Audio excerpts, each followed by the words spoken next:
മലയാള സാഹിത്യത്തിൻ്റെ സൂര്യ തേജസ്സാണ് MT.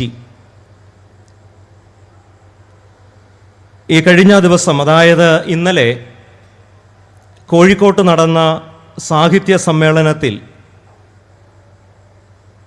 MT ചില ഗൗരവമായ കാര്യങ്ങൾ നമ്മുടെയൊക്കെ ചർച്ചയ്ക്കായി സമർപ്പിച്ചു.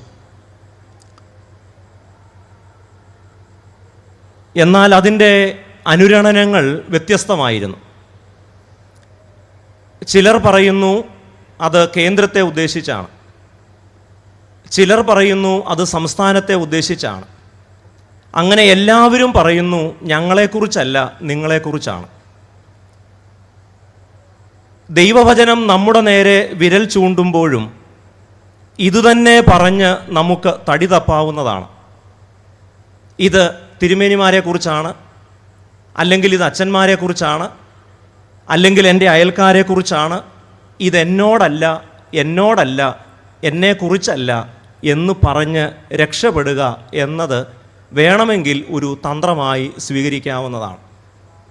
എന്നാൽ എപ്പോഴാണ് ദൈവവചനം നമ്മിൽ ജഡം ധരിക്കുന്നതും അതിൻ്റെ വിസ്മയം നാം അനുഭവിക്കുന്നതും? വചനം നമ്മോടാണ് സംസാരിക്കുന്നതെന്ന് ഓരോരുത്തരും വിനയപൂർവം ദൈവസന്നിധിയിൽ സമ്മതിക്കുമ്പോഴാണ്. അതുകൊണ്ട് പ്രാർത്ഥനാപൂർവം, ദൈവമേ, ഇന്ന് സംസാരിക്കുന്നത് എന്നോടാണ്, മറ്റൊരാളെക്കുറിച്ചല്ല എന്ന് നമുക്ക് പ്രാർത്ഥനാപൂർവം, ധ്യാനപൂർവം സമ്മതിക്കാം. അങ്ങനെ ഈ വചനം കേൾക്കാം. ഇന്ന് നമ്മുടെ ധ്യാനത്തിനായി ഇപ്പോൾ വായിച്ച വേദഭാഗം ലൂക്കോസിൻ്റെ സുവിശേഷം 15-ാം അധ്യായം, അതിൻ്റെ 11 മുതൽ 32 വരെയുള്ള വാക്യങ്ങൾ. ലൂക്കോസ് 15, 11 മുതൽ 32 വരെ. പ്രാർത്ഥിക്കാം. ഞങ്ങളെ സ്നേഹിക്കുന്ന ഞങ്ങളുടെ ദൈവമേ, സ്വർഗീയ നല്ല പിതാവേ, ഞങ്ങൾ ഈ വചനകൂടാരത്തിൽ നിൻ്റെ വചനവുമായി മുഖാമുഖം നിൽക്കുമ്പോൾ വചനമെന്ന കണ്ണാടിയിൽ ഞങ്ങളെ തന്നെ കാണുവാനും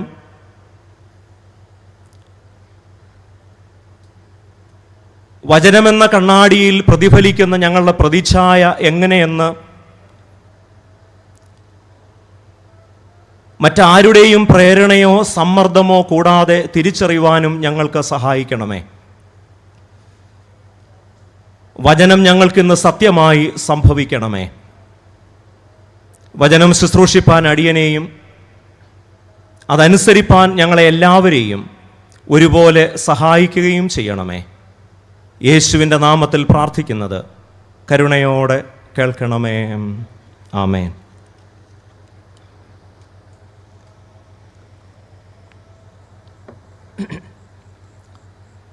മലയാളികൾക്ക് പൊതുവിൽ ലാറ്റിൻ അമേരിക്കൻ എഴുത്തുകാരോട് ഒരു പ്രിയമുണ്ട്.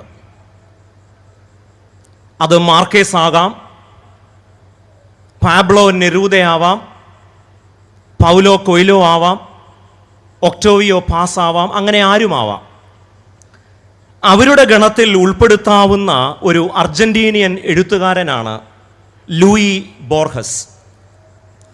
അദ്ദേഹത്തിൻ്റെ വളരെ പ്രസിദ്ധമായ പല കഥകളിൽ എനിക്ക് ഏറ്റവും പ്രിയം ഫ്യൂൺസ് ദ മെമ്മോറിയസ് എന്ന ഒരു ചെറുകഥയാണ്.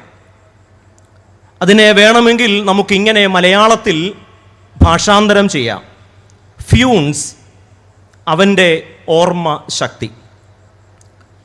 ഉറുഗ്വേയിലെ ഫ്രേ ബെൻറ്റോസ് എന്ന സ്ഥലത്ത് ഒരിക്കൽ കൂട്ടുകാരോടൊപ്പം ഒരു വിനോദയാത്രയ്ക്ക് പോയപ്പോഴാണ് ബോർഹസ് ഫ്യൂണസ് എന്ന ഒരു കൗമാരക്കാരനെ, അല്ലെങ്കിൽ ഒരു ചെറിയ കുട്ടിയെ പരിചയപ്പെടുന്നത്. ഉല്ലാസയാത്ര കഴിഞ്ഞ് തിരിച്ച് അർജന്റീനയിൽ പോയി ഏതാനും മാസങ്ങൾക്ക് ശേഷം വീണ്ടും ഈ ബെൻഡോസിലേക്ക്, ഉറുഗ്വേയിലെ ഈ പ്രത്യേക സ്ഥലത്ത് ലത്തീൻ ഭാഷ പഠിക്കുന്നതിന് ബോർഹസ് മടങ്ങിയെത്തി. അവിടെ എത്തിയപ്പോഴാണ് താൻ നേരത്തെ പരിചയപ്പെട്ട ഫ്യൂണസ് ഒരു കുതിര സവാരിക്കിടയിൽ അപകടത്തിൽപ്പെട്ട് ഭവനത്തിൽ കിടക്കയിൽ വിശ്രമത്തിലാണ് എന്ന് മനസ്സിലാക്കി. ഫ്യൂണസിനെ സന്ദർശിക്കാനുള്ള തൻ്റെ താല്പര്യം അദ്ദേഹം അറിയിച്ചു. എന്നാൽ അദ്ദേഹത്തിന് കിട്ടിയ മറുപടി, വരുന്നത് കൊള്ളാം, എന്നാൽ ലത്തീൻ ഭാഷയിലുള്ള ഏതാനും പുസ്തകങ്ങളും ഒരു ലത്തീൻ നിഘണ്ടുവും കൊണ്ടുവരണം. ഫ്യൂണസിൻ്റെ ഈ ആവശ്യം ബോർഹസിന് തീരെ പിടിച്ചില്ലെങ്കിലും മനസ്സില്ലാ മനസ്സോടെ ഏതാനും കനപ്പെട്ട പുസ്തകങ്ങളും ഒരു നിഘണ്ടുവും ഫ്യൂണസിന് കൊടുത്തയച്ചു. ഇതിനിടയിലാണ് അർജന്റീനയിൽ നിന്ന് ഒരു സന്ദേശം വരുന്നു. തൻ്റെ പിതാവിന് അസുഖം മൂർച്ഛിച്ചു, അതുകൊണ്ട് എത്രയും പെട്ടെന്ന് മടങ്ങി വരണം. സാധനങ്ങളൊക്കെ പാക്ക് ചെയ്തു. അപ്പോഴാണ് മനസ്സിലാക്കിയത് തനിക്കേറെ പ്രിയപ്പെട്ട കുറച്ച് പുസ്തകങ്ങൾ ഫ്യൂണസിൻ്റെ കയ്യിലാണ്. എന്തായാലും ഫ്യൂണസിനെ സന്ദർശിക്കാം, തൻ്റെ പുസ്തകങ്ങൾ മടക്കി വാങ്ങാം എന്ന് കരുതി ഒരു സന്ധ്യാസമയത്ത് ബോർഹസ് ഫ്യൂണസിൻ്റെ വീട്ടിലെത്തി. അമ്മ ഈ ഫ്യൂണസ് വിശ്രമിക്കുന്ന മുറിയിലേക്ക് ബോർഹസിനെ കൊണ്ടുപോയി. ആ മുറിയിൽ ലൈറ്റില്ല, ഒരു ഇരുണ്ട മുറിയാണ്. ബോർഹസ് ആ മുറിയിലേക്ക് പ്രവേശിക്കുമ്പോൾ ലത്തീൻ ഭാഷയിൽ അദ്ദേഹം കൊടുത്ത പുസ്തകങ്ങളിലെ വരികൾ ഇങ്ങനെ കാണാതെ പറഞ്ഞുകൊണ്ടാണ് ബോർഹസിനെ ഈ കൗമാരക്കാരനായ ഫ്യൂണസ് സ്വീകരിക്കുന്നത്. അസാധാരണമായ ലത്തീൻ ഭാഷാശുദ്ധിയും താൻ കൊടുത്ത കനപ്പെട്ട പുസ്തകങ്ങളിലെ വരികൾ തെറ്റാതെ പറയുന്ന ഈ സിദ്ധിയും കണ്ട് അദ്ദേഹം ആശ്ചര്യപ്പെട്ടു. അപ്പോൾ ഫ്യൂണസിൻ്റെ അമ്മ ബോർഹസിനോട് പറയുന്നുണ്ട്, കുതിരസവാരിക്കിടയിൽ കുതിരയുടെ പുറത്തു നിന്ന് ഈ ഫ്യൂണസ് താഴെ വീണു. അതിൽ തലച്ചോറിൽ കാര്യമായ പരുക്കേറ്റു. അതിനുശേഷം ഫ്യൂണസിന് ഒന്നും മറക്കാൻ കഴിയില്ല. കണ്ടതെല്ലാം ഓർത്തുവെക്കും, അതിൻ്റെ എല്ലാ അസഹനീയമായ വിശദാംശങ്ങളോടുകൂടെ. അതുകൊണ്ട് ഈ വീഴ്ചയിൽ ഫ്യൂണസിന് നഷ്ടപ്പെട്ടത് മറക്കാനുള്ള കഴിവാണ്. ആ രാത്രി മുഴുവൻ ബോർഹസും ഫ്യൂണസും സംസാരിച്ചു കൊണ്ടിരുന്നു. പ്രഭാതത്തിൽ നേരം പരപരാ പുലർന്നപ്പോഴാണ് ഫ്യൂണസിൻ്റെ മുഖം ബോർഹസ് ശ്രദ്ധിക്കുന്നത്. അവിടെ ഇങ്ങനെയാണ് ബോർഹസ് കുറിക്കുന്നത്: he look to me as monumental as bronze, older than Egyptian pyramids. ഒരു 19 വയസ്സുള്ള ഒരു കൗമാരക്കാരൻ വെങ്കലത്തേക്കാൾ പ്രാചീനമായും ഈജിപ്ഷ്യൻ പിരമിഡുകളേക്കാൾ പുരാതനമായും കാണപ്പെട്ടു. മറക്കാൻ മറന്നുപോയ ഫ്യൂണസ്, ഓർമ്മയുടെ ഇരയായി ജീവിക്കുന്ന ഫ്യൂണസ്. മറ്റൊരു തരത്തിൽ പറഞ്ഞാൽ, ഫ്യൂണസിൻ്റെ ഭാഷയിൽ പറഞ്ഞാൽ, I myself alone have memories more than all humankind since the world began. അടുത്ത വാചകമാണ് ശ്രദ്ധിക്കേണ്ടത്. ബോർഹസ് പറയുകയാണ്, but my memory is like a garbage heap. പക്ഷെ എൻ്റെ ഓർമ്മ എന്നത് ഒരു ചവറുകൂന പോലെയാണ്. ഓർമ്മയുടെ ഇരയായ ഫ്യൂൺസ്, മറക്കാൻ മറന്നുപോയ ഫ്യൂൺസ്, മറക്കാനുള്ള കഴിവ് നഷ്ടപ്പെട്ടു പോയ ഫ്യൂൺസ്. നാം ജീവിക്കുന്ന ഈ കാലത്ത്, ഡിജിറ്റൽ മീഡിയയുടെ ഈ ലോകത്ത്, നമ്മൾ മറന്നാലും നമ്മൾ മറന്നതൊക്കെ നമ്മെ നിരന്തരം ഓർപ്പിക്കുന്ന ഒരു കാലത്താണ് നമ്മൾ ജീവിക്കുന്നത്. മറക്കാൻ മറക്കുന്ന നവ സാമൂഹിക മാധ്യമങ്ങൾ. ചില എഴുത്തുകാർ ഇതിനെ വിശേഷിപ്പിക്കുന്നത് it is A tyranny of remembering absolutely everything. ഇവിടെ ഒരു വാക്ക് കൈവിട്ടു പോയാൽ നമ്മുടെ ജാതകം തന്നെ മാറിപ്പോകും. നാം മറന്നാലും മറന്നതൊക്കെ നമ്മെ നിരന്തരം ഓർമ്മിപ്പിക്കുന്ന സാമൂഹിക നവമാധ്യമങ്ങളുടെ കാലം. കുംഭകർണനെ നമുക്കറിയാം. കുംഭകർണൻ തപസ് ചെയ്ത് ഇന്ദ്രനെ പ്രസാദിപ്പിച്ച് ഇന്ദ്രാസനം വാങ്ങാനാണ് കുംഭകർണൻ തപസ് ചെയ്തത്. ഇന്ദ്രാസനം കുംഭകർണന്റെ കയ്യിൽ എത്തുമോ എന്ന് ഭയപ്പെട്ട് ദേവന്മാർ സരസ്വതി ദേവിയെ സമീപിച്ചു. അങ്ങനെ തപസ്സിൽ പ്രീതനായ സംപ്രീതനായ ഇന്ദ്രൻ ചോദിച്ചു, എന്താണ് വേണ്ടത്? കുംഭകർണൻ ചോദിക്കാൻ ആഗ്രഹിച്ചത് ഇന്ദ്രാസനമാണ്. എന്നാൽ സരസ്വതിയുടെ വിളയാട്ടം നാവിൽ വന്നതുകൊണ്ട് ചോദിച്ചത് നിദ്രാസനമാണ്. ഒരു വാക്കു മാറിയാൽ ജാതകം മാറുന്ന സാമൂഹിക മാധ്യമങ്ങളുടെ കാലം. ശശി തരൂരിൻ്റെ ഭാഷയിൽ പറഞ്ഞാൽ ആ വാക്ക് അൺപാർലമെന്ററി ആണെങ്കിലും നിങ്ങൾ എന്നോട് ക്ഷമിക്കണം, അതെൻ്റെ വാക്കല്ല. ഇത് വെബക്കൂഫുകളുടെ കാലമാണ്. വെബ് കൂഫ്. ധൂർത്തപുത്രന്റെ ഈ കഥയിലെ മൂത്ത മകൻ വർത്തമാനകാല സാമൂഹിക മാധ്യമങ്ങളുടെ പ്രതിനിധിയാണ്. മനുഷ്യൻ മറക്കാൻ ആഗ്രഹിക്കുന്ന ഭൂതകാലത്തെ, മനുഷ്യൻ മറക്കാൻ ആഗ്രഹിക്കുന്ന അവൻ്റെ ദുരന്ത നാളുകളെ, അവന് സംഭവിച്ചു പോയ അബദ്ധങ്ങളെ, അവന് സംഭവിച്ചു പോയ കൈപ്പിഴകളെ, അവൻ്റെ ഭൂതകാലവും ജാതകവും ഓർത്തുവെക്കുന്ന നവ സാമൂഹിക മാധ്യമങ്ങളുടെ പ്രതിനിധിയാണ് ഈ ധൂർത്തപുത്രന്റെ കഥയിലെ മൂത്ത മകൻ. മറ്റൊരു തരത്തിൽ പറഞ്ഞാൽ ഈ മൂത്ത മകന്റെ ഓർമ്മ എന്നത് ഇറ്റ് ഈസ് ആൻ അൺഫോർഗിവിംഗ് മെമ്മറി. ഒരുപക്ഷെ വർത്തമാനകാലത്തിലെ ഗൂഗിൾ പോലെയോ യൂട്യൂബ് പോലെയോ ഫേസ്ബുക്ക് പോലെയോ മൂത്ത മകന്റെ ഓർമ്മ എന്നത് ഒരു കണക്ക് പുസ്തകമാണ്. അവനെല്ലാം ഓർത്തുവെക്കുന്നുണ്ട്. തൻ്റെ സഹോദരന് ഒരിക്കൽ പറ്റിയ തെറ്റുകൾ, തൻ്റെ സഹോദരൻ ഒരിക്കലെടുത്ത തെറ്റായ തീരുമാനങ്ങൾ, കൈവിട്ട വാക്കുകൾ കൽപ്പാന്തകാലത്തോളം സൂക്ഷിക്കുന്ന ഈ മൂത്ത മകൻ വർത്തമാനകാല സോഷ്യൽ ഹാർഡ് ഡിസ്കിൻ്റെ, വർത്തമാനകാല സോഷ്യൽ മെമ്മറിയുടെ ഓർമ്മയാണ്. ഞാനും നിങ്ങളും ജീവിക്കുന്ന ഈ സമൂഹം ഒരു തരം സോഷ്യൽ ഹാർഡ് ഡിസ്ക് ആണ്. നമുക്ക് പറ്റിയ തെറ്റുകൾ, നമുക്ക് പറ്റിയ അബദ്ധങ്ങൾ, കൈവിട്ടുപോയ വാക്കുകൾ, ഒരാവേശത്തിലെടുത്ത തീരുമാനങ്ങൾ, നമ്മുടെ ഉച്ചാരണ പിശകുകൾ, അങ്ങനെ നാം മറക്കാൻ ആഗ്രഹിക്കുന്നത് മുഴുവൻ നമ്മെ നിരന്തരം ഓർപ്പിച്ചുകൊണ്ട് ഒരു മടങ്ങിവരവ് അസാധ്യമാക്കുന്ന വർത്തമാനകാല പരിസരത്ത് ഈ ഒരു കാഴ്ചപ്പാടിൽ നിന്നുകൊണ്ട് നമ്മുടെ അനുതാപത്തെ അസാധ്യമാക്കുന്ന, നമ്മുടെ മാനസാന്തരത്തെ നിഷ്പ്രഭമാക്കുന്ന, നമ്മുടെ കണ്ണുനീരിനെ ക്യാൻസൽ ചെയ്യുന്ന, നമ്മുടെ കുറ്റബോധത്തെ റദ്ദ് ചെയ്യുന്ന, നമ്മുടെ മടങ്ങിവരവിനെ തന്നെ അസാധ്യമാക്കുന്ന ഒരു ഡിജിറ്റൽ മെമ്മറിയുടെ കാലത്ത്, ഒരു അൺഫോർഗിവിംഗ് മെമ്മറിയുടെ കാലത്ത് എങ്ങനെയാണ് സഭയ്ക്ക് ഒരു മാനസാന്തര സമൂഹമായി, ഒരു സഭയ്ക്ക് എങ്ങനെയാണ് ഒരു ഫോർഗിവിംഗ് കമ്മ്യൂണിറ്റിയായി, ക്ഷമിക്കുന്ന സമൂഹമായി, ക്ഷമിച്ചതൊക്കെ മറക്കുന്ന സമൂഹമായി എങ്ങനെ നിലനിൽക്കാൻ കഴിയുമെന്നാണ് ഈ വേദഭാഗത്തിൻ്റെ പശ്ചാത്തലത്തിൽ ധ്യാനിക്കാൻ ഞാൻ നിങ്ങളോട് ചേർന്ന് ദൈവകൃപയിൽ ശരണപ്പെട്ട് ആഗ്രഹിക്കുന്നത്. ഒന്നാമത്തെ ചിന്തയായി പറയുന്നത് unforgiving memory of the digital world. Digital ലോകത്തിൻ്റെ ക്ഷമിക്കാത്ത ഓർമ്മകൾ, ക്ഷമിക്കാൻ തയ്യാറല്ലാത്ത ഓർമ്മകൾ. 25 മുതൽ 32 വരെയുള്ള വാക്യങ്ങളിലാണ് വിശുദ്ധനായ ലൂക്കോസ് ധൂർത്തനായ മകന്റെ മടങ്ങിവരവിനെ കുറിച്ചും ആ മടങ്ങിവരവിൽ അസ്വസ്ഥനാകുന്ന, അതിനോട് കലഹിക്കുന്ന, കലാപത്തിന്റെ കൊടി ഉയർത്തുന്ന മൂത്ത മകനെ കുറിച്ചുള്ള വിവരണം സവിസ്തരമായി നൽകുന്നത്.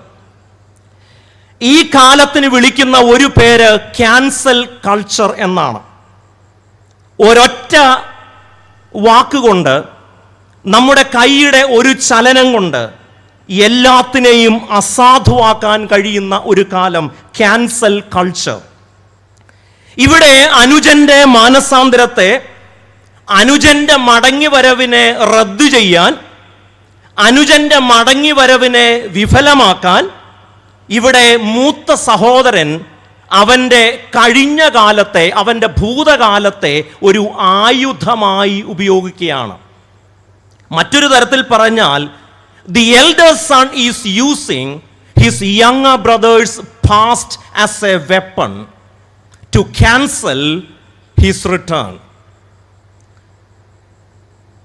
മറ്റൊരു തരത്തിൽ, വേറൊരു തരത്തിൽ പറഞ്ഞാൽ, ഈ മൂത്ത മകൻ പറയുന്നത് ഈ ഇളയ മകൻ അപ്പനെയും എന്നെയും കുടുംബത്തെയും ഒക്കെ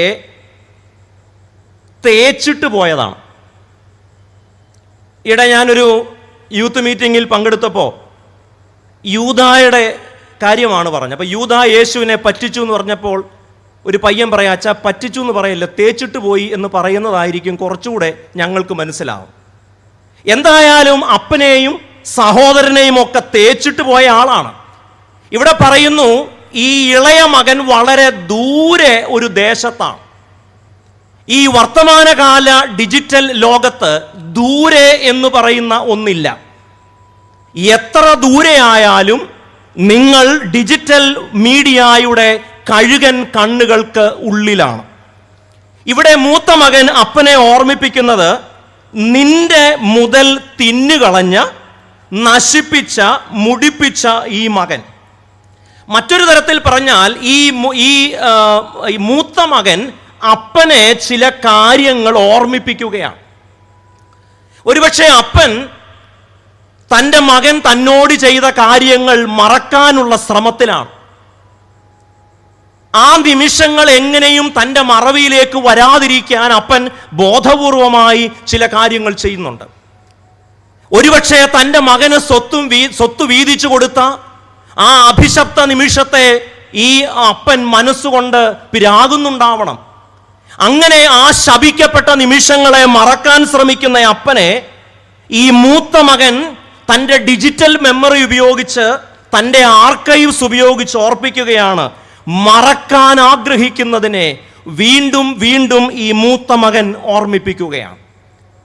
ഇളയ മകൻ തന്നെ ഉപേക്ഷിച്ചു പോയത് മനസ്സിലൊരു മുറിവായിരിക്കുകയാണ്.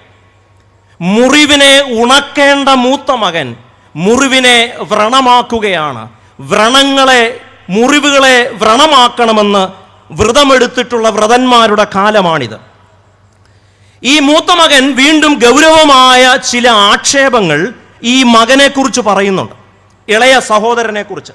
അവിടെ പറയുന്നു, വേശ്യമാരോടുകൂടെ നിന്റെ മുതൽ തിന്നുകളഞ്ഞ ഈ മനുഷ്യൻ, അല്ലെങ്കിൽ ഈ നിന്റെ മകൻ. എങ്ങനെയാണ് ഈ മൂത്ത മകന് ഈ വിവരം കിട്ടിയത് എന്നെനിക്ക് അറിഞ്ഞുകൂടാ. നമ്മുടെ ഇന്നത്തെ ഒരു ന്യൂ ജനറേഷൻ ഭാഷ ഉപയോഗിച്ചാൽ അവന് വല്ല വിക്കിപീഡിയയോ അല്ലെങ്കിൽ ഗൂഗിളൊക്കെ ഉപയോഗിച്ച് അവൻ അപ്ഡേറ്റഡ് ആണ്. അവരൻ്റെ അയൽക്കാരൻ്റെ ജീവിതത്തിൽ സംഭവിക്കുന്ന പരാജയങ്ങളിൽ നമ്മൾ അപ്ഡേറ്റഡ് ആണ്. എൻ്റെ കൂട്ടുകാരൻ്റെ, എൻ്റെ അയൽക്കാരൻ്റെ, എൻ്റെ സഹോദരൻ്റെ, എൻ്റെ കുടുംബത്തിൽ പിറന്ന ഒരാൾക്ക് സംഭവിക്കുന്ന എല്ലാ തെറ്റുകളുടെയും കണക്ക് പുസ്തകം നമ്മൾ സൂക്ഷിക്കുകയാണ്. ഒരുപക്ഷെ ഗൂഗിളിനുള്ളതിനേക്കാൾ വലിയ മെമ്മറി ഈ മൂത്ത മകനുണ്ട്. ഇന്നത്തെ ഒരു യുക്തിയും ഇന്നത്തെ ഒരു ലോജിക്കും ഉപയോഗിച്ചാൽ അപ്പനോട് കലഹിച്ച് ഭവനത്തിൽ നിന്നും പോയ മകൻ ഒരുപക്ഷെ അപ്പനെ പ്രകോപിപ്പിക്കാൻ, അല്ലെങ്കിൽ മൂത്ത സഹോദരനെ കളിയാക്കാൻ, കൊച്ചാക്കാൻ, തൻ്റെ സന്തോഷ നിമിഷങ്ങൾ ഫോട്ടോയിൽ പകർത്തി ഫേസ്ബുക്കിലോ ട്വിറ്ററിലോ സ്നാപ്ചാറ്റിലോ ഇൻസ്റ്റഗ്രാമിലോ ഒക്കെ ഇട്ടിട്ടുണ്ടാവണം. ഇങ്ങനെ തൻ്റെ സഹോദരൻ ചെയ്തതായ എല്ലാ കാര്യങ്ങളും ഒരു ഹാർഡ് ഡിസ്കിൽ എന്നതുപോലെ ഈ മൂത്ത മകൻ സൂക്ഷിക്കുന്നുണ്ട്.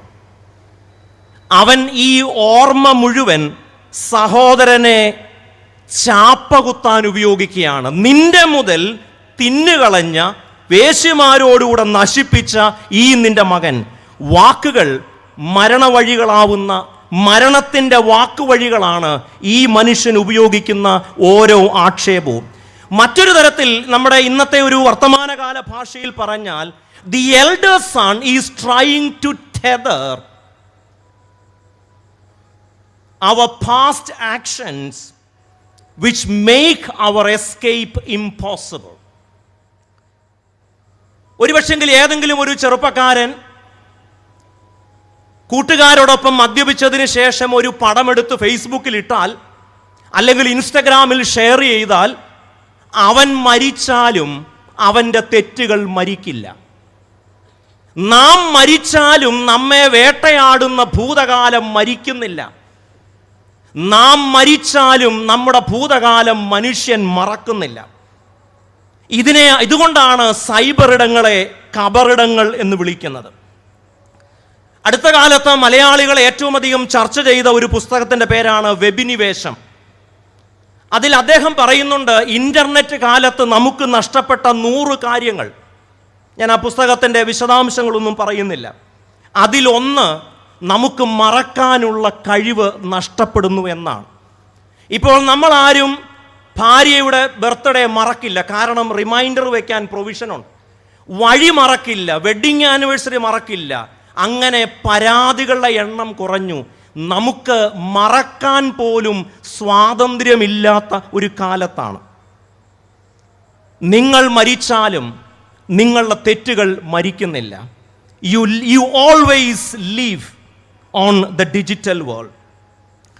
അതുകൊണ്ട് ഈ മൂത്ത മകൻ തൻ്റെ ഓർമ്മയുടെ പേടകം തുറക്കുകയാണ്, തൻ്റെ കണക്ക് പുസ്തകം തുറക്കുകയാണ്, തൻ്റെ വിക്കിപീഡിയ തുറന്ന് അപ്പനോട് പറയുകയാണ്, ഇന്ന ഇന്ന ഇന്ന ഇന്ന ഇന്ന തെറ്റുകളാണ് ഈ നിന്റെ മകൻ ചെയ്തിരിക്കുന്നത്. അതുകൊണ്ട് എല്ലാം നശിപ്പിച്ചവൻ, കുടുംബത്തിന് നാണക്കേടുണ്ടാക്കിയവൻ, അതുകൊണ്ട് അവനെ ഒരിക്കലും ഇനി ഭവനത്തിൽ കയറ്റരുത്. ഈ മൂത്ത മകൻ്റെ യുക്തി അനുസരിച്ച് കാണാതെ പോയതും എല്ലാം നശിപ്പിച്ചതുമായ ഒരാളെയും തിരിച്ചെടുക്കരുത്. ലാഭമുള്ള ബിസിനസ്സിൽ മാത്രമേ ഈ മൂത്ത മകൻ ഇടപെടൂ. കുറേ കാലം മുമ്പ്, കൃത്യമായി പറഞ്ഞാൽ 2002 തിരുവനന്തപുരത്ത് പരുത്തിപ്പാറ പള്ളിയുടെ VBS ഡയറക്ടറായിട്ട് ഞാൻ പോയി. അന്ന് VBS ഡയറക്ടർ പാടുന്ന രീതിയാണ് അതിൻ്റെ ഔദ്യോഗികമായ ട്യൂൺ. ഇന്നത്തെ പോലെ സൺഡേ സ്കൂൾ സമാജത്തിൻ്റെ CD ഒന്നും ഇല്ലാതിരുന്നൊരു കാലമാണ്. അതുകൊണ്ട് ഞാൻ പാടുന്നതാണ് അതിൻ്റെ ട്യൂൺ. CD ഇറക്കി ഞാൻ പരിപാടി നിർത്തി. കാരണം അങ്ങനെ സ്റ്റാൻഡേർഡ് ട്യൂണിൽ പാടാൻ ഞാൻ തയ്യാറല്ല എന്നതുകൊണ്ട് ഞാൻ VBSൻ്റെ പരിപാടി നിർത്തി. അപ്പോൾ അവിടെ VBS പഠിപ്പിച്ചപ്പോൾ അന്ന് ഈ കാണാതെ പോയ ആടിൻ്റെ കഥയാണ് ധ്യാന വിഷയമായി വന്നത്. അപ്പം ഞാൻ അവിടെ ഇരുന്ന ഒരു പയ്യനോട് ചോദിച്ചു, മോനെ, എന്തുകൊണ്ടായിരിക്കും ഈ 100 ആടുണ്ടായിട്ട് ഒരാടിനെ വിട്ടിട്ട് 99നെയും വിട്ടിട്ട് ഈ ഒരാടിൻ്റെ പുറകെ പോയത് എന്തുകൊണ്ടായിരിക്കും? അപ്പോൾ ആ മുമ്പിലിരുന്നൊരു വിദ്വാൻ പറയാണ്, ആ ഒരെണ്ണത്തിനെ കറവയുണ്ടായിരുന്നുള്ളൂ, അതുകൊണ്ടാണ് പോയതെന്ന്. 99 പോയാലും കറവയുള്ളതിൻ്റെ പുറകെ പോകണം എന്ന ഒരു പാഠമാണ് ഈ മൂത്ത മകൻ്റേത്. അവൻ്റെ ഹാർഡ് ഡിസ്ക്, അവൻ്റെ social memory which doesn't allow anyone, even his brother, a second chance. ഒരു മടങ്ങി വരവ് നിഷേധിക്കുന്ന സോഷ്യൽ മെമ്മറി അല്ലെങ്കിൽ അത്തരം ഹാർഡ് ഡിസ്കുകളുമായി നാം നടക്കുകയാണ്. കുറച്ചുകൂടെ കൃത്യമായി പറഞ്ഞാൽ, നമ്മുടെ സാമൂഹിക തിന്മയ്ക്കെതിരെയുള്ള യോഗം പോലും മറ്റൊരു സാമൂഹിക തിന്മയാണ്. 10-20 കൊല്ലം മുമ്പ് ഒരാൾ മദ്യപാനം നിർത്തും, നമ്മൾ പിന്നെയും എഴുന്നേൽപ്പിച്ച് നിർത്തിക്കൊണ്ട് പറയും, ഞാൻ മദ്യപാൻ. അയാളത് മറക്കാൻ ആഗ്രഹിക്കുന്ന കാര്യമാണ്. അയാളുടെ കുടുംബം അത് മറക്കാൻ ആഗ്രഹിക്കുന്ന കാര്യമാണ്. മറക്കാൻ ആഗ്രഹിക്കുന്നതിനെ വീണ്ടും വീണ്ടും ഓർമ്മിപ്പിക്കുന്നതിന് നാം കൊടുക്കുന്ന ഓമന പേരാണോ സാക്ഷ്യം? How do we forgive in a world that has forgotten to forget? എങ്ങനെയാണ് മറക്കുന്ന ഒരു കാലത്ത് നാം എങ്ങനെയാണ് ക്ഷമിക്കുന്നത്? ഞാനും നിങ്ങളും ജീവിക്കുന്ന ഈ കാലത്ത് നമ്മുടെ വിരൽത്തുമ്പുകൾ വേട്ടപ്പട്ടികളായി പരിണമിക്കുന്നതാണ്. ഞാൻ ആ വാചകം ഒന്നുകൂടെ ആവർത്തിക്കാം. ഞാനും നിങ്ങളും ജീവിക്കുന്ന ഈ കാലത്ത് നമ്മുടെ വിരൽത്തുമ്പുകൾ വേട്ടപ്പട്ടികളായി പരിണമിക്കുന്ന ഒരു കാലമാണ്. എല്ലാം വിരൽത്തുമ്പിലുണ്ട്. നമ്മുടെ ഹാർഡ് ഡിസ്കിൽ എല്ലാം ഉണ്ട്. നമ്മുടെ സോഷ്യൽ മെമ്മറിയിൽ എല്ലാം ഉണ്ട്. മടങ്ങി വരാൻ നമ്മുടെ ഇടവകയിൽ, നമ്മുടെ സഭയിൽ ഒരാൾക്ക് സാധിക്കുമോ? പാപമോചനം, ഒരാൾ പാപം ഏറ്റുപറഞ്ഞാൽ അയാൾക്ക് അയാളുടെ ഭൂതകാലത്തിൽ നിന്നുള്ള വിടുതൽ നമ്മുടെ സഭയിൽ, ഇടവകയിൽ സാധിക്കുമോ? അയാളെ വേട്ടയാടുന്ന ഓർമ്മയിൽ നിന്ന് രക്ഷപ്പെടാൻ നാം ആ മനുഷ്യനെ അനുവദിക്കുമോ? അയാളുടെ പാപം ഓർക്കാതിരിക്കാനും ഓർമ്മിക്കാതിരിക്കാനും ഓർമ്മപ്പെടുത്താതിരിക്കാനും നമുക്ക് കഴിയാത്തിടത്തോളം കാലം ഞാനും നിങ്ങളുമൊക്കെ ഈ മൂത്ത മകൻ്റെ പ്രതിനിധിയാണ്. അത്തരം സോഷ്യൽ ഹാർഡ് ഡിസ്കുകളുമായിട്ടാണോ നാം യാത്ര ചെയ്യുന്നത്? രണ്ടാമത്തെ ആശയം, divine forgiveness means divine amnesia.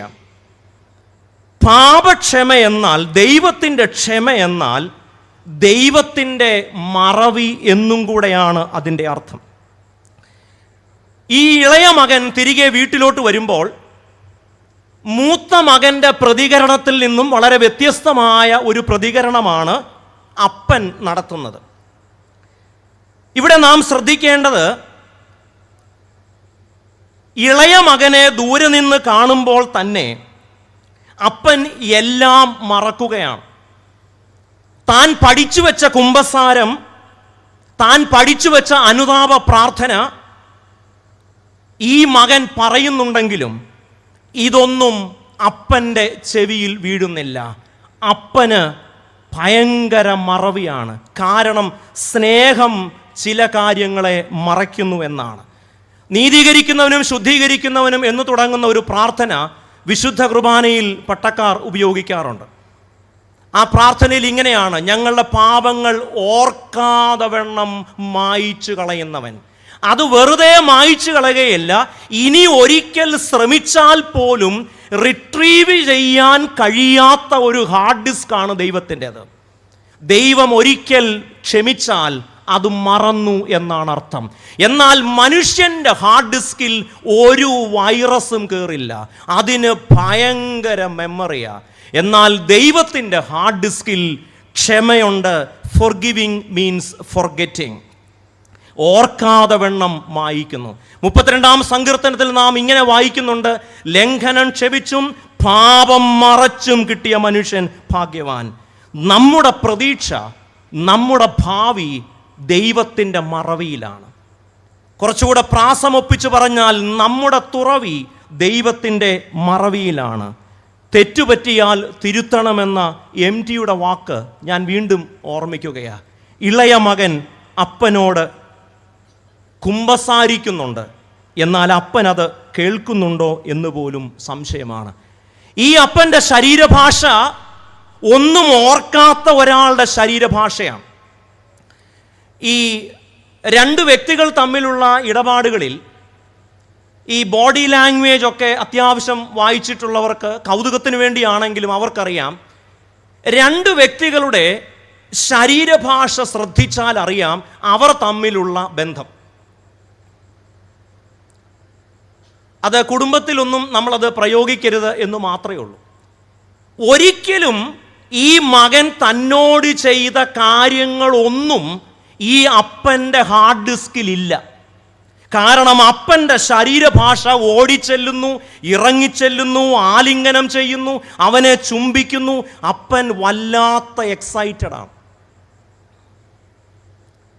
ഒരു ക്ലാസ്സിൽ 1ഉം 2ഉം സമ്മാനത്തിന് വേണ്ടി പഠിക്കുന്നവർ, അതിലൊരാൾ ഫസ്റ്റ് കിട്ടുമ്പോൾ മറ്റേ ആൾ വന്ന് കൺഗ്രാജുലേഷൻസ് പറയുമ്പോൾ ആ പറച്ചിലിൽ തന്നെ അറിയാം എന്തോ ഇയാളുടെ ഹാർഡ് ഡിസ്ക് അങ്ങോട്ട് ശരിയല്ലെന്ന്. ഇവിടെ അപ്പൻ്റെ ശരീരഭാഷ, പരസ്യാരാധന ക്രമത്തിൽ ഇങ്ങനൊരു വാചകമുണ്ട്: നിന്റെ സ്നേഹം നിന്നെ നിന്റെ സ്ഥലത്ത് നിന്ന് ഞങ്ങളുടെ അടുക്കലേക്ക് ഇറക്കിക്കൊണ്ടുവന്നു. അതുകൊണ്ട് ഇതൊരു ഡിസ്പൊസസിങ് സ്നേഹമാണ്. ദൈവത്തിൻ്റെ സ്നേഹമെന്ന് പറയുന്നത്, അപ്പൻ്റെ സ്നേഹമെന്ന് പറയുന്നത് ഇരിക്കുന്ന ഇടത്തു നിന്ന് നമ്മളെ ഇളക്കുന്ന സ്നേഹമാണ്. അപ്പൻ്റെ ശരീരഭാഷ വീണ്ടും നമ്മൾ കാണുന്നുണ്ട്. അപ്പന് എന്തെങ്കിലും ഈ മകൻ ചെയ്ത കാര്യങ്ങൾ ഓർമ്മയുണ്ടായിരുന്നുവെങ്കിൽ ഇങ്ങനെ ഒരു വലിയ ആഘോഷത്തിന് അപ്പൻ ആഹ്വാനം നൽകില്ലായിരുന്നു. മോതിരമിടിയിക്കുന്നു, ചെരുപ്പ് ധരിപ്പിക്കുന്നു, വസ്ത്രം കൊടുക്കുന്നു, ഭക്ഷണം നൽകുന്നു. തന്നെ നാണം കെടുത്തിയ മകന് എല്ലാ വിധത്തിലുമുള്ള മാന്യത നൽകലാണ് സ്നേഹം എന്ന് പറയുന്നത്. എന്നെ കേൾക്കുന്ന സഹോദരങ്ങളെ, നമ്മുടെ ഇടവകയിൽ, നമ്മുടെ സഭയിൽ, നമ്മുടെ സമൂഹത്തിൽ, ചുറ്റുപാടുകളിൽ പലതരത്തിലുള്ള തെറ്റുകൾ, കുറ്റങ്ങൾ സംഭവിച്ചിട്ടുള്ള മനുഷ്യരുണ്ടാവും. എന്നാൽ അവർ ഏതെങ്കിലും കാരണവശാൽ കുറ്റങ്ങളെല്ലാം ഏറ്റുപറഞ്ഞ് മാനസാന്തരപ്പെട്ട് നമ്മുടെ കൂട്ടായ്മയിലേക്ക് വന്നാലും നാം അവർക്ക് ചില ഇരട്ടപ്പേരുകൾ സൂക്ഷിച്ചിട്ടുണ്ടാവും. ഈ ഇരട്ടപ്പേരുകളെ ഭയന്നാണ് പലരും മടങ്ങി വരാത്തത്. മൂത്ത മകൻ്റെ പ്രതികരണം, ഇളയ മകൻ്റെ പ്രതികരണം. ഇവിടെയാണ് സഭ ഒരു വിചാരണക്കൂടല്ല, സഭ ഒരു കുമ്പസാരക്കൂടാണ്. സഭ എന്ന് പറയുന്നത് ഒരു പോസ്റ്റ്മോർട്ടം ടേബിൾ അല്ല, it is a table of resurrection. അവിടെ കാര്യകാരണങ്ങൾ ചികഞ്ഞ് അവൻ്റെ ആത്മാഭിമാനത്തിൻ്റെ അവസാനത്തെ കണികയും ഭസ്മീകരിക്കുന്ന ഇടത്തിൻ്റെ പേരല്ല സഭ. Church is not a postmortem table, church is a table of resurrection. അങ്ങനെ കുറ്റം ഏറ്റുപറഞ്ഞ് പാപം ഏറ്റുപറഞ്ഞ് നമ്മുടെ ഇടയിലേക്ക് വരുന്ന ഒരു വ്യക്തി, അവൻ നമ്മുടെ ആരാധനയിൽ പങ്കെടുക്കുമ്പോൾ ഒരു ഫീനിക്സ് പക്ഷിയെ പോലെ അവൻ്റെ കഴിഞ്ഞകാല ചാരക്കൂമ്പാരത്തിൽ നിന്ന് ഉയർത്തെഴുന്നേൽക്കാൻ കഴിയുമ്പോഴാണ് സഭ ഒരു തുറന്ന കല്ലറയായി മാറുന്നത്. Church can be a closed tomb and church can be an open tomb. ഒരു പക്ഷേ ഒരു കൈ സഹായിച്ചാൽ, ഒരു കല്ല് ഉരുട്ടി മാറ്റിയാൽ അവൻ കല്ലറയിൽ നിന്ന് ഉയർത്തെഴുന്നേക്കാം. If you don't forgive and forget, we will be a forgotten community. യേശു കർത്താവിൻ്റെ ജീവിതത്തിൽ എങ്ങനെയാണ് ഇങ്ങനെയുള്ള സോഷ്യൽ മെമ്മറികളെ, ഇങ്ങനെയുള്ള സോഷ്യൽ ഹാർഡ് ഡിസ്കിനെ എങ്ങനെയാണ് കർത്താവ് കൈകാര്യം ചെയ്തത് എന്ന് വിശുദ്ധ ലൂക്കോസിൻ്റെ സുവിശേഷത്തിലും ഇതര സുവിശേഷങ്ങളിലും പറയുന്നുണ്ട്. സക്കായിയുടെ കഥ നമുക്കറിയാം. സക്കായി അത്തിയിൽ കയറിയിരിക്കുന്നു, ഒളിച്ചിരിക്കുന്നു. യേശു സക്കായിയെ വിളിക്കുന്നു, സക്കായിയുടെ വീട്ടിൽ ചെല്ലുന്നു. യേശു സക്കായിയുടെ വീട്ടിൽ ചെല്ലുമ്പോൾ അവിടെ കൂടിയിരുന്ന ആളുകളെല്ലാം, അല്ലെങ്കിൽ ഇത് കണ്ട മനുഷ്യരെല്ലാം പിറുപിറുക്കുകയാണ്. കാരണം അവരുടെ സോഷ്യൽ ഹാർഡ് ഡിസ്കിൽ, അവരുടെ സോഷ്യൽ മെമ്മറിയിൽ സക്കായിയുടെ കഴിഞ്ഞ കാലം മാത്രമേ ഉള്ളൂ. യേശു എല്ലാ കാലത്തും ഇങ്ങനെ സാമൂഹിക മെമ്മറികളാൽ വേട്ടയാടപ്പെടുന്നവർ, സാമൂഹിക സോഷ്യൽ ഡിസ്കിൻ്റെ ഇരയാക്കപ്പെടുന്ന മനുഷ്യർ അവരോടൊപ്പമാണ്. ഓർമ്മകൾ വേട്ടയാടുന്ന മനുഷ്യരെ ഓമനിക്കുന്ന ഒരു ദൈവത്തെയാണ് നാം കാണുന്നത്. സോഷ്യൽ മെമ്മറിയിൽ, സോഷ്യൽ ഹാർഡ് ഡിസ്കിൽ സക്കായിയെക്കുറിച്ച് മോശമായതും സക്കായിയെക്കുറിച്ച് നല്ലതല്ലാത്തതുമായ കാര്യങ്ങളേ ഉള്ളൂ. എന്നാൽ അത്തരം സോഷ്യൽ മെമ്മറികളെ, അത്തരം സാമൂഹിക ഓർമ്മകളെ യേശു പരസ്യമായി നിഷേധിച്ചുകൊണ്ട് സക്കായിയുടെ ഒപ്പം നിൽക്കുകയാണ്. ഏതോ കാലത്ത് അറിയാതെ പറഞ്ഞുപോയ ഒരു വാക്ക്, ഏതോ കാലത്ത് വികാരാവേശത്തിൽ എടുത്തതായുള്ള തീരുമാനം, ഏതോ കാരണത്താൽ ആരോടുള്ള വാശിയോടൊക്കെയോ ഫേസ്ബുക്കിൽ ഇട്ടതായ ഫോട്ടോകൾ, കാലം കഴിഞ്ഞിട്ടും കൽപ്പാന്തകാലമായി നാം ഇങ്ങനെയുള്ള ഓർമ്മകൾ സൂക്ഷിച്ചുക്കുന്നു. നമ്മുടെ ഓർമ്മകൾ അരിഞ്ഞു വീഴ്ത്തിയ എത്ര മനുഷ്യരുണ്ട്, നമ്മുടെ ഓർമ്മകൾ വേട്ടയാടുന്ന എത്ര മനുഷ്യരുണ്ട്. ഓർമ്മകൾ വേട്ടയാടുന്ന മനുഷ്യരെ ഓമനിക്കാൻ യേശു എപ്പോഴും തയ്യാറാണ്. ഒരു സമൂഹം മുഴുവൻ സക്കായിയെക്കുറിച്ച് നെഗറ്റീവായ കാര്യങ്ങൾ പറയുമ്പോൾ സക്കായിയുടെ വീട്ടിൽ ചെന്നിട്ട് അവനൊരു പുതിയ പേര് കൊടുക്കുകയാണ്, ഇവൻ അബ്രഹാമിൻ്റെ മകനാണ്. എന്താണ് രക്ഷയുടെ സന്തോഷം? രക്ഷയുടെ സന്തോഷം എന്നത് അമൂർത്തമായ ഒന്ന് മാത്രമല്ല, അതിന് ചില മൂർത്തമായ, ദൃശ്യമായ, പ്രകടമായ, ടാൻജിബിളായ ചില തലങ്ങളുണ്ട്. മനുഷ്യൻ്റെ അഭിമാനം, മനുഷ്യൻ്റെ അന്തസ്ത് തിരിച്ചു നൽകുന്നതിൻ്റെ പേരാണ്, അല്ലെങ്കിൽ എനിക്ക് നഷ്ടപ്പെട്ട അഭിമാനം തിരിച്ചു ലഭിക്കുന്നതിൻ്റെ പേരാണ് രക്ഷയുടെ സന്തോഷം. സക്കായിക്ക് അവൻ്റെ അഭിമാനം മടക്കി കിട്ടുകയാണ്. പാപിനിയായ സ്ത്രീയെ കുറെ ആളുകൾ ചേർന്ന് കൊണ്ടുവരികയാണ്, ഇവളെ കല്ലെറിഞ്ഞു കൊല്ലണം. അവരുടെ സോഷ്യൽ ഹാർഡ് ഡിസ്കിൽ, അവരുടെ സോഷ്യൽ മെമ്മറിയിൽ ഈ സ്ത്രീയെക്കുറിച്ച് മോശമായ കാര്യങ്ങൾ മാത്രമേ ഉള്ളൂ. എന്നാൽ ഒരു സോഷ്യൽ മെമ്മറി, അല്ലെങ്കിൽ ഒരു സോഷ്യൽ കൺസെൻ, ഒരു സോഷ്യൽ ഹാർഡ് ഡിസ്ക്, അതിലെ ഇൻഫർമേഷൻസ് എന്താണ് എന്ന് കർത്താവ് നോക്കാതെ സ്ത്രീയോട് പറയുന്നു, പോക, ഇനി ആരും നീ പാപം ചെയ്യരുത്. ധനവാനായ ശിമോന്റെ വീട്ടിൽ യേശു ഇരിക്കുമ്പോൾ ഒരു സ്ത്രീ വരുന്നുണ്ട്. അവിടെ കൂടിയിരിക്കുന്ന ആളുകളുടെ സോഷ്യൽ ഹാർഡ് ഡിസ്കിൽ, അവിടെ കൂടി വന്നിരിക്കുന്ന ആളുകളുടെ മെമ്മറിയിൽ ഈ സ്ത്രീ പാപിനിയായ സ്ത്രീയാണ്. എന്നാൽ യേശു അവൾക്ക് നഷ്ടപ്പെട്ടതായ അന്തസ്സ് മടക്കി നൽകുകയാണ്. മനുഷ്യൻ്റെ അന്തസ്സ് മടക്കി നൽകലിൻ്റെ പേരാണ് സുവിശേഷ വേല. ഇന്ന് മനുഷ്യൻ്റെ അന്തസ്സും മനുഷ്യൻ്റെ അഭിമാനത്തിനും നാം എത്രത്തോളം വില കൽപ്പിക്കുന്നുണ്ട്? സഭ മനുഷ്യ അന്തസ്സ് മുറുകെ പിടിക്കാൻ സദാ ജാഗ്രത കാണിക്കുന്ന മനുഷ്യരുടെ കൂട്ടായ്മയാണ്. അവരുടെ സോഷ്യൽ ഹാർഡ് ഡിസ്കിൽ ഏതു പാപിയുടെയും ഭൂതകാലമല്ല, അവൻ്റെ ഭാവികാല സാധ്യതകളാണ്. ഇവിടെയാണ് എനിക്ക് ബർണബാസ് എന്ന വേദപുസ്തക കഥാപാത്രം ഏറെ പ്രിയപ്പെട്ടതായി തീരുന്നത്. പൗലോസിനെ കുറിച്ച് അപ്പോസ്തല പ്രവർത്തികളിൽ നാം വായിക്കുന്നുണ്ട്. പൗലോസ് അപ്പോസ്തലനാകുന്നതിന് മുൻപ്, ദൈവം വിളിച്ച് വേർതിരിക്കുന്നതിന് മുൻപ്, മതഭ്രാന്ത് ബാധിച്ച, മതവികാരം വ്രണപ്പെട്ട ഒരു ആൾക്കൂട്ടം, അവർ സ്തേഫാനോസിനെ കൊല്ലാൻ കാര്യങ്ങളൊക്കെ ക്രമീകരിക്കുമ്പോൾ ആ കൂട്ടത്തിലുണ്ടായിരുന്ന, അല്ലെങ്കിൽ ഒരു കുലപാതക സംഘത്തിൽ ഉണ്ടായിരുന്നയാളാണ് പൗലോസ്. എന്നാൽ പൗലോസിന്റെ മാനസാന്തരവും മടങ്ങിവരവും സാധ്യമാക്കിയത് ബർണബാസ് എന്ന ഒരു മനുഷ്യൻ അവിടെ ഉണ്ടായിരുന്നത് കൊണ്ടാണ്. ആരും പൗലോസിനെ വിശ്വാസത്തിലെടുക്കാൻ തയ്യാറാകുന്നില്ല. എല്ലാവരുടെയും സോഷ്യൽ മെമ്മറിയിൽ പൗലോസ് ഒരു കുലപാതക സംഘത്തിൽപ്പെട്ടയാളാണ്. അവൻ്റെ അനുതാപം പോലും അഭിനയമായി തെറ്റിദ്ധരിച്ച യെരൂശലേമിലെ പത്രോസിനോടും യാക്കോബിനോടും യോഹന്നാനോടും വൗച്ച് ചെയ്യുന്നത്, പൗലോസിന് വേണ്ടി ഉറപ്പോടെ പറയുന്നത് ബർണബാസാണ്. വനുതപിക്കുന്ന മനുഷ്യൻ്റെ മടങ്ങിവരവ്, ഓർമ്മകൾ വേട്ടയാടുന്ന മനുഷ്യൻ്റെ അനുതാപം, കഴിഞ്ഞ കാലങ്ങളിൽ സംഭവിച്ചു പോയ തെറ്റുകൾ ഏറ്റുപറയുന്ന മനുഷ്യരുടെ മാനസാനന്തര ജീവിതത്തെ സുഗമമാക്കുവാൻ ബർണബാസിനെ പോലെ ഒരാൾ ഇന്നും സഭയിൽ ഉണ്ടാവണം. അപ്പോൾ മാത്രമേ ജീവിതം കൈമോശം വന്നവർ, തെറ്റുകൾ സംഭവിച്ചവർ, മറ്റുള്ളവരുടെ സോഷ്യൽ മെമ്മറിയിൽ വല്ലാത്ത കിടന്ന് ശ്വാസം മുട്ടുന്ന മനുഷ്യർ, അവർക്കൊക്കെ മടങ്ങി വരാൻ സഭ ഒരു ബർണബാസ് കമ്മ്യൂണിറ്റിയായി മാറണം. ഞാൻ വിചാരിക്കുകയായിരുന്നു, ഇന്നായിരുന്നെങ്കിൽ ഈ ശൗലിന് സെമിനാരിയിൽ അഡ്മിഷൻ കിട്ടുമോ?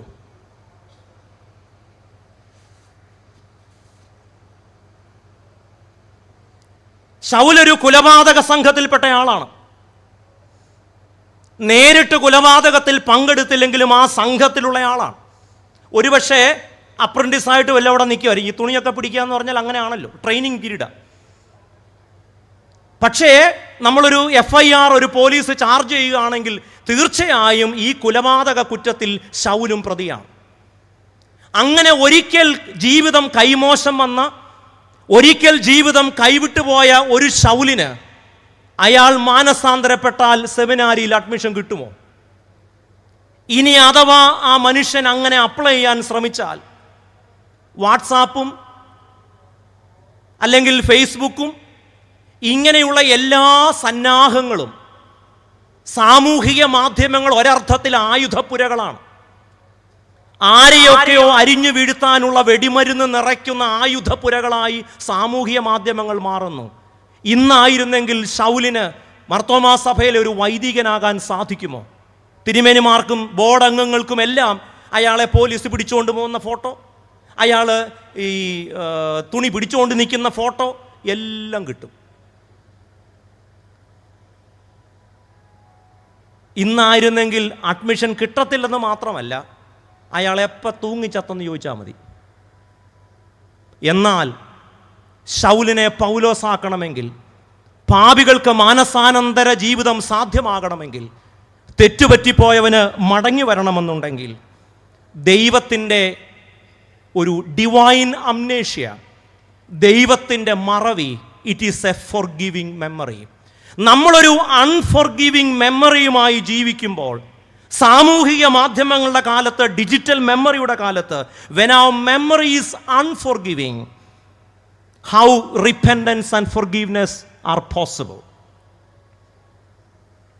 ഡിജിറ്റൽ മെമ്മറിയുടെ കാലത്ത് സഭ ഒരു ഡിവൈൻ അംനേഷ്യയുടെ, ഒരു ഫോർഗിവിങ് മെമ്മറിയുടെ സാക്ഷ്യ കൂടാരമായി മാറണം.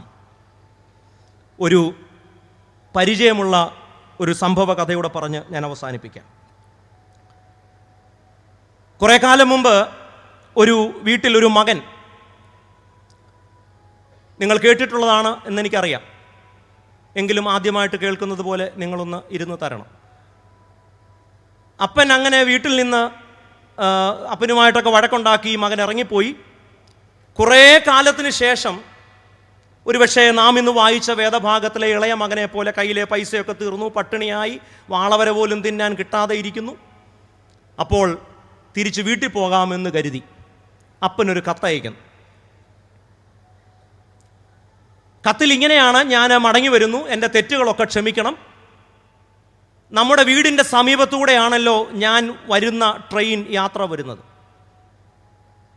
ആ മരത്തിൽ അപ്പൻ എനിക്ക് കാണാൻ പരുവത്തിന് ഒരു വെള്ളക്കൊടി കെട്ടിയിരിക്കണം. വെള്ളക്കൊടി കണ്ടാൽ മാത്രമേ ഞാൻ ആ സ്റ്റേഷനിൽ ഇറങ്ങൂ, വീട്ടിലേക്ക് വരൂ. കണ്ടില്ലെങ്കിൽ അപ്പൻ എൻ്റെ തെറ്റ് മറന്നില്ല എന്ന് ഞാൻ കണക്കാക്കും. എഴുത്ത് കിട്ടി എന്ന ഒരു നിഗമനത്തിൽ മകൻ അവനായിരുന്ന ഇടത്തു നിന്ന് വീട്ടിലേക്ക് യാത്രയായി. തൻ്റെ വീടിന് സമീപമായപ്പോൾ ഇവൻ്റെ ആകാംക്ഷ വർദ്ധിക്കുകയാണ്. അവൻ്റെ ഹൃദയമിടിപ്പുകൾ കുതിരവേഗത്തിലായി.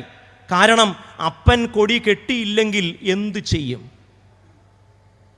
വീടിനോടടുക്കുന്നു. അവൻ്റെ ആകാംക്ഷയും ഇങ്ങനെ ശരവേഗത്തിൽ പായുകയാണ്. അവസാനം വീടിനടുക്കറായപ്പോൾ ഈ മകൻ കണ്ട കാഴ്ച ഹൃദയഭേദകമാണ്. ഒരു കൊടി കെട്ടാനാണ് ഈ മകൻ അപ്പനോട് പറഞ്ഞത്. ആ മരത്തിൽ നിറയെ വെള്ളക്കൊടികളാണ്. അവൻ തകർന്നു പോയി. ഒരിക്കലും ഇങ്ങനെ അപ്പൻ ചെയ്യുമെന്ന് അവൻ കരുതിയില്ല. പക്ഷേ എന്നിട്ടും ഇവൻ എന്തിനാണ് അപ്പൻ ഇങ്ങനെ ചെയ്തതെന്ന് മനസ്സിലായില്ല. അവൻ സ്റ്റേഷനിലിറങ്ങി വീട്ടിൽ വന്നു. അപ്പനെ കണ്ടു കെട്ടിപ്പിടിച്ചു, കരഞ്ഞു, ചുംബനം കൊടുത്തു, കുറ്റങ്ങളൊക്കെ ഏറ്റുപറഞ്ഞു. ആ വന്നതിൻ്റെ ആ ഒരു സംഘർഷത്തിനൊരയവ് വന്നപ്പോൾ ചോദിച്ചു: അപ്പ, ഞാൻ ഒരു കൊടിയല്ലേ കെട്ടാൻ പറഞ്ഞത്? അപ്പൻ എന്തിനാ മരത്തിൽ നിറയെ കൊടികൾ കെട്ടിയത്? അപ്പോൾ ഈ അപ്പൻ പറയുക: മോനെ, ഒരു കൊടി കെട്ടിയാൽ മതി എന്ന് നീ പറഞ്ഞു എന്നത് സത്യമാണ്. എന്നാൽ ട്രെയിൻ വേഗത്തിലാണ് പായുന്നതെങ്കിൽ നിനക്ക് ആ കൊടി കാണാൻ കഴിയാതെ പോയാൽ നിന്നെ എനിക്ക് എന്നേക്കുമായി നഷ്ടപ്പെടും. കാൽവറിയിൽ 2000 വർഷങ്ങൾക്കപ്പുറത്ത് ഉയർന്നത് 1000 സ്നേഹത്തിൻ്റെ കൊടികളാണ്. നമ്മുടെ ഇടവകയിൽ നമ്മുടെ വാക്കിലൂടെ ഉയരേണ്ടത് സ്നേഹത്തിൻ്റെ കൊടിയാണ്. നമ്മുടെ തീരുമാനങ്ങളിൽ ഉയരേണ്ടത് സ്നേഹക്കൊടിയാണ്. ഒരാൾ പോലും നഷ്ടപ്പെടരുത് എന്ന ദൈവത്തിൻ്റെ സ്നേഹം. അപ്പനു വേണ്ടി 1000 വെള്ളക്കൊടികൾ കിട്ടിയ, മകന് വേണ്ടി 1000 വെള്ളക്കൊടികൾ കിട്ടിയ ആ അപ്പൻ്റെ സ്നേഹമുണ്ടല്ലോ, ആ അപ്പൻ്റെ സ്നേഹത്തിൻ്റെ പേരാണ് ഡിവൈൻ ഫൊർഗീവ്നെസ്. ആ അപ്പൻ്റെ സ്നേഹത്തിൻ്റെ പേരാണ് ഫൊർഗീവിങ് മെമ്മറി. അതിൻ്റെ പേരാണ് ഡിവൈൻ അംനേഷ്യ. വിശുദ്ധമേശയിൽ നാം പങ്കെടുക്കാൻ വരുമ്പോൾ അവിടെ ഉയരേണ്ടത് കലാപത്തിൻ്റെ കൊടിയല്ല, ക്ഷമയുടെ കൊടിയാണ്. അവിടെ ഉയരേണ്ടത് സ്നേഹത്തിൻ്റെ കൊടിയാണ്. ദൈവം എല്ലാം മറക്കുന്നു എന്നത് ഓർക്കുക. അതാണ് വീണ്ടെടുപ്പിൻ്റെ രഹസ്യം. ദൈവം എല്ലാം മറക്കുന്നു എന്നത് മാത്രമല്ലാതെ മടങ്ങി വരാൻ നമുക്ക് മറ്റെന്താണുള്ളത്? ഞാൻ എൻ്റെ വാക്കുകൾ അവസാനിപ്പിക്കട്ടെ. ഒരു ഡിജിറ്റൽ വേൾഡിൽ, നവസാമൂഹിക മാധ്യമങ്ങളുടെ കാലത്ത് ഒരാൾക്ക് അനുദപിക്കാൻ, മടങ്ങി വരാൻ, പാപമേറ്റു പറയാൻ സാധിക്കുമോ? മൂത്ത മകനെ പോലെ സോഷ്യൽ ഹാർഡ് ഡിസ്കിൽ അയൽക്കാരൻ്റെയും സഹോദരൻ്റെയും കൂട്ടുകാരുടെയും ഒക്കെ കഴിഞ്ഞ കാലങ്ങൾ ഇങ്ങനെ ഒരു വൈറസും കയറാതെ സൂക്ഷിച്ചു വച്ചിരിക്കുന്ന കുടുംബങ്ങളിൽ, സഭയിൽ, ഇടവകയിൽ ഒരു പാപിയും മാനസാന്തരപ്പെടില്ല. ദൈവം ക്ഷമിക്കും എന്നറിയാഞ്ഞിട്ടല്ല, ദൈവം മറക്കും എന്നറിയാഞ്ഞിട്ടല്ല, ഇതൊക്കെ അറിയാമായിരുന്നിട്ടും നമ്മുടെ കൂട്ടായ്മയിലേക്ക് പാപികൾ മടങ്ങി വരാതെ പോകുന്നതിൻ്റെ കാരണം ദൈവം മറന്നാലും നാം മറക്കുന്നില്ല എന്നതോർക്കുമ്പോൾ ഒരു പാപിക്കും മടങ്ങി വരാനാവില്ല. ഡിജിറ്റൽ മെമ്മറിയുടെ കാലത്ത്, ഇത്തരയുള്ള സോഷ്യൽ മെമ്മറികളുടെ കാലത്ത് ഒരു മൂത്ത മകനെ പോലെയാണോ സഭ നമ്മൾ ആകേണ്ടത്, അതോ അപ്പനെ പോലെയാണോ? ഒരു ബർണബാസായി, സക്കായിക്ക് അന്തസ്സ് തിരികെ നൽകിയ യേശുവിനെ പോലെ നമുക്ക് ജീവിക്കാൻ സാധിക്കുമോ? ഡിജിറ്റൽ മെമ്മറിയുടെ കാലത്ത്, അൺഫോർഗിവിങ് ഡിജിറ്റൽ മെമ്മറിയുടെ കാലത്ത് ഒരു ഫോർഗിവിങ് മെമ്മറി, അത് പരിശീലിക്കുന്ന, അത് ആഘോഷിക്കുന്ന, ദൈവക്ഷമ സെലിബ്രേറ്റ് ചെയ്യുന്ന ഒരിടമായി നാം തീരുമ്പോഴാണ് ദൈവസ്നേഹത്തിൻ്റെ വശ്യതയിലേക്ക് എല്ലാ മനുഷ്യരും ആകർഷിക്കപ്പെടുന്നത്.